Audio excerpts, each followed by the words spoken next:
It's becoming more and more clear that we live in an ultra-processed world. We're learning more about the food we eat and what effect that's having on us. But it's not just that.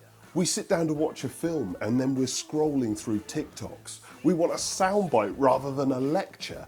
And it seems like we're coming to realise that this stuff isn't good for us. This is the Charlton and Jenrick BakeChef. And my vision for my channel, the tortoise, like this stove, is about more than just consumption. Slow down, enjoy life, take the long way home, bake your own cakes using a handful of ingredients rather than buying something wrapped in plastic with the same handful of ingredients plus another 30 that are slowly poisoning us, and then waste one because it looked a bit manky and, let's face it, only cost a quid.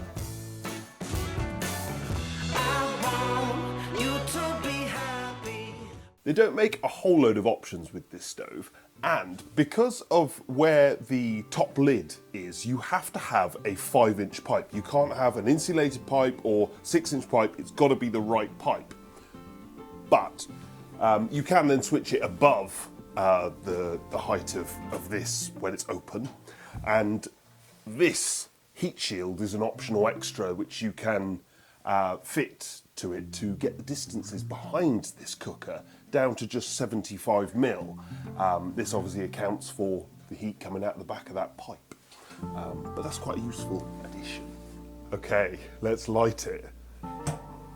As I'm sure you may have guessed, it takes a long time to get this thing up to operating temperature.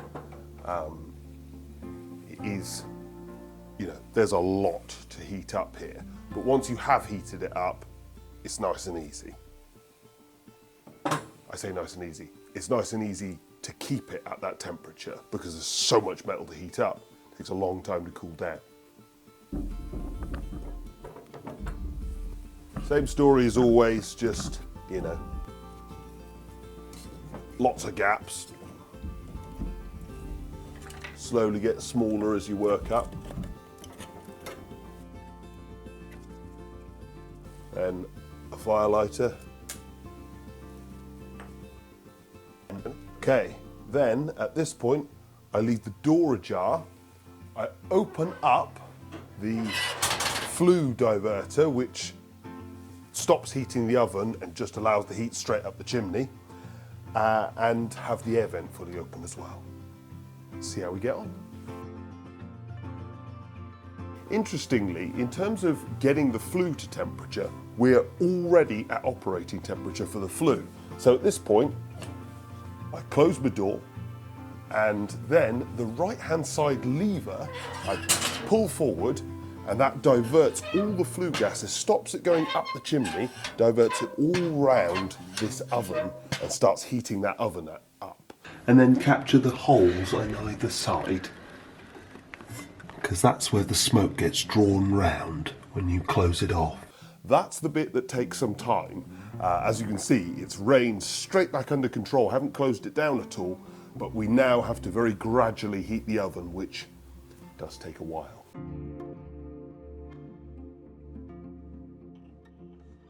This stove is obviously designed to burn wood, which is what you want where food is involved, but it does have a grate in an ash pan to make clearing things out easier, and you'll typically allow ash to build up within that to maximise fuel economy, burn time, controllability, those sorts of things. Interestingly, as you can see here, where I've shaken the ash down, there's loads of space to store ash in there, so you're not emptying it very often. And on top of that, it does burn really, really thoroughly. These are small gaps in the grate, and as you can see, everything falls down. There's nothing left behind. It's thoroughly burning. It comes with a 3-year warranty, stainless steel fixings, rails, ash pan, etc., which along with the coiled handles are not only designed to last longer and look better, but they also reduce temperature too. Although you are still best served by using the provided gloves that come with it. It also comes with a full cooking suite. We've got a proper cooking top which will take a good sized pan, sort of 28, 32 centimeters in diameter. We've got a barbecue grill that goes into the actual fire, which is incredible. If you're, you know, when it's burned down, there's no smoke, you can actually barbecue in here. And we've got a full-size oven, which reaches big boy oven temperatures as well. And because it's not like a fan oven or you know, like my electric sort of range in my kitchen, you get uneven cooking. You get more heat at one end and less at the other. This seems to cook right the way across, which is obviously fantastic.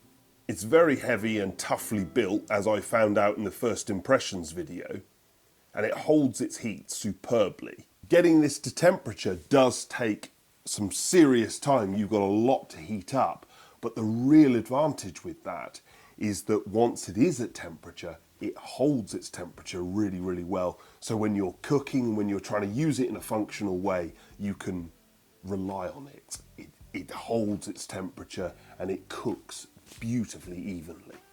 Believe it or not, this stove is officially rated as 5 kilowatts. Officially, it will run from about 3.8 all the way up to 6.3 kilowatts. But because of its focus on very functional, serious use, it is, you know, given those figures, it is deceptively capable of heating considerably larger areas too. When you're looking at something like this, you're not expecting it to be tip-top at everything, because like an SUV, it goes anywhere. It's way more practical, fit everyone in it. But the MPG isn't as good. It costs a little more to run. But, I mean, there's a little bit of that with this, because the bottom area of the glass, as you can see, there's a little bit of hazing. And this has been cleaned, but it does do that a little bit. But it's always clean enough. And generally here, it's always absolutely spotless. We also get it to run overnight and it stays clean. It's eco-design, DEFRA approved, it's Clear Skies level 5, the cleanest there is, and it runs at over 82% efficiency. As I mentioned, you get the main oven door. That's always spotless, never had to clean that, it's never been a problem, and I've cooked in there. The main door, you get a little bit of hazing towards the bottom, but it's always clean enough. I can always see what I want to see. And genuinely, maybe I'm being a little bit too generous here, but I don't think I am. This isn't a backup and focal point for a couple of hours. This is a serious tool. And this sort of, you know, furring around the edges, it suits it. It genuinely does. So, taking it all into account, this is a 9 out of 10 for me. Well, the first thing to talk about is spillage, and this stove definitely has a secret weapon in this area, because normally when it's running, all the smoke is being diverted around the oven to heat it up.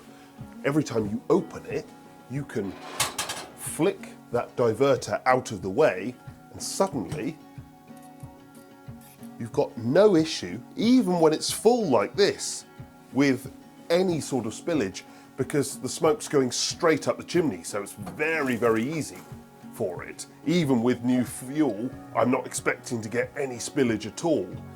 Then, after when I close it, I can flick that diverter back, make sure I'm not wasting any heat, getting full efficiency, and I've not had any spillage. The general build on this is not necessarily as stunningly finished as some of the sort of enamel things that you may have seen on the market, but there's a real integrity and utilitarian focus that I've come to really, really like. Also, it works superbly well. These things are, you know, all stainless steel, so the idea is they don't get quite as hot with these coiled edges, but you do need a glove. You've then got the right-hand side control, which is a diverter for the flue gases. So when you're lighting the stove or opening it to refuel, you push that to the back, it opens, the heat goes straight up the flue, and it makes lighting and refueling very, very easy. The moment it's not doing any of those things, you shut it up, and that diverts all of the smoke into the body of the stove, around the oven, and then up the chimney. So you've then got this much more complete heating. And obviously it's very, very thick and heavy. So it's built to last, and it also holds its heat very, very well and cooks very, very evenly. We then get to the actual control of the stove, which is done on this left-hand arm, which is the other thing I really like about it, particularly for anybody who wants something very utilitarian and, you know, to do a job. You need it to do exactly what it's told. And that it does.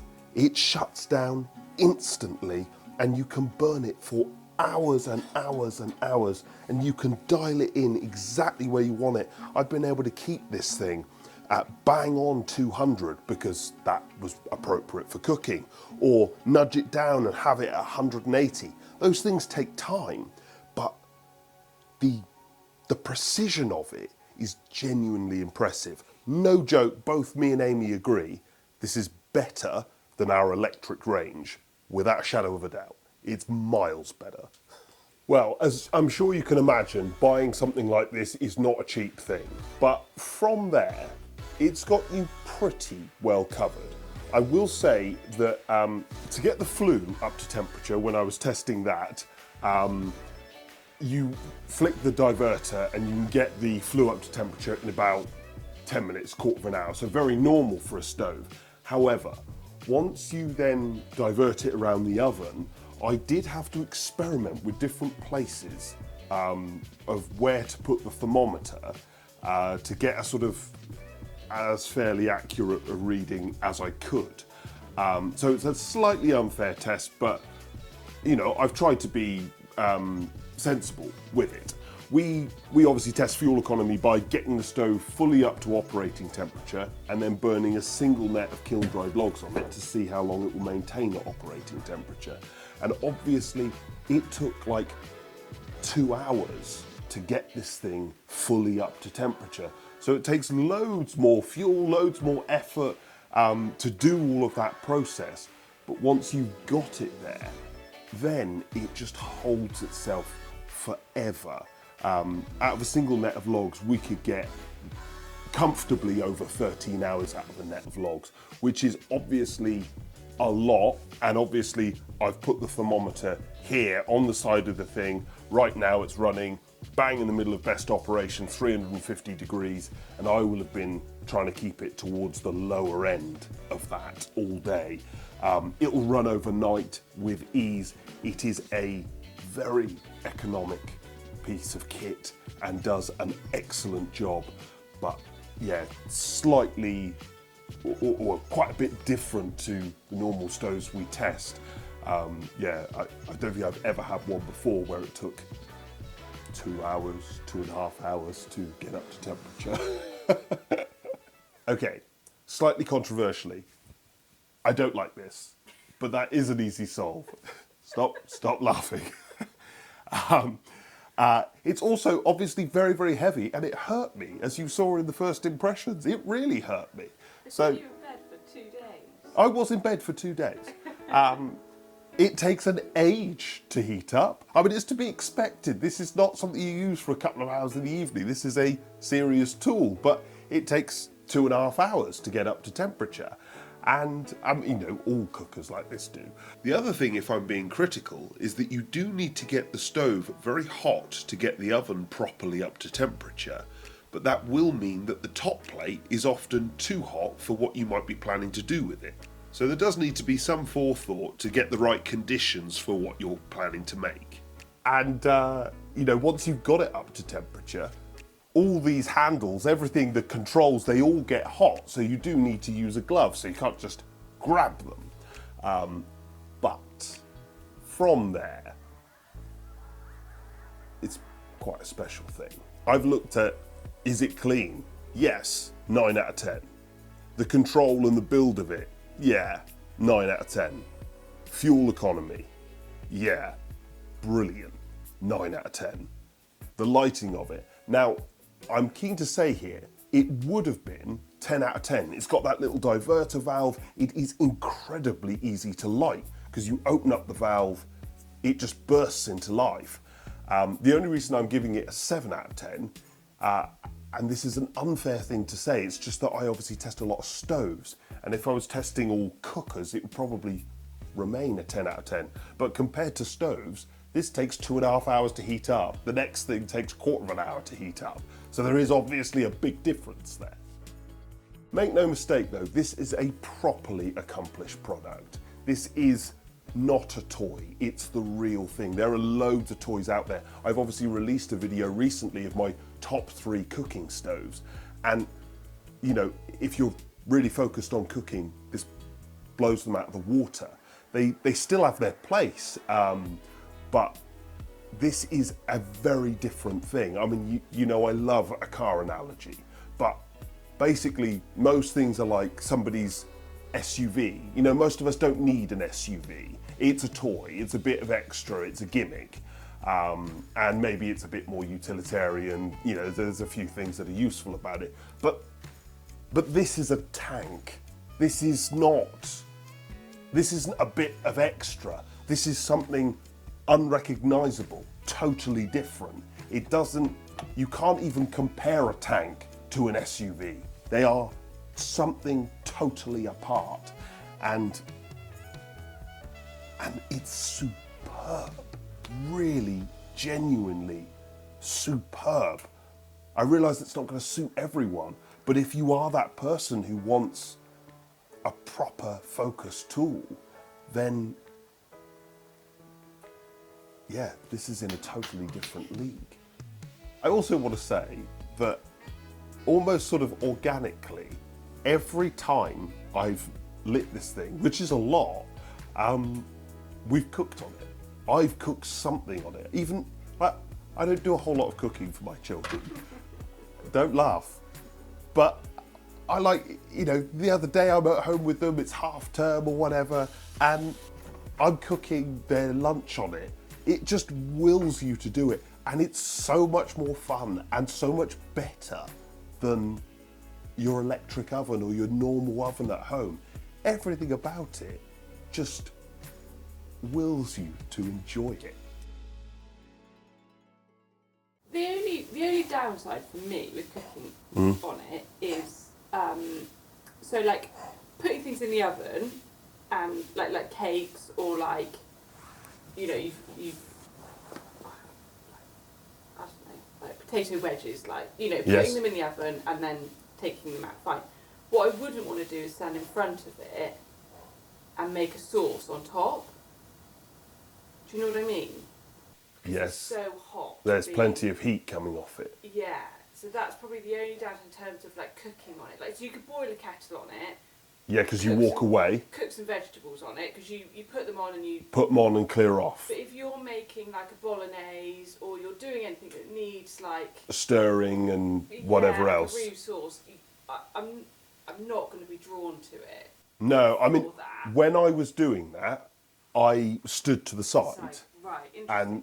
And that did work. Okay. Because all the heat's coming out the front. Right. But I understand that yeah, a practical question is, you know, could you stand in front of it? Probably not. No. But I would just stand to its side. Right. And I had a frying pan on the top. Happy as Larry. And that worked. Cool. Yeah. I'm impressed the turnaround, because obviously it didn't have a great start. What, when it snapped me in half? Yeah. I was sort of thinking, this is gonna this has got some work to do to... I mean, it's my stupid fault, isn't it?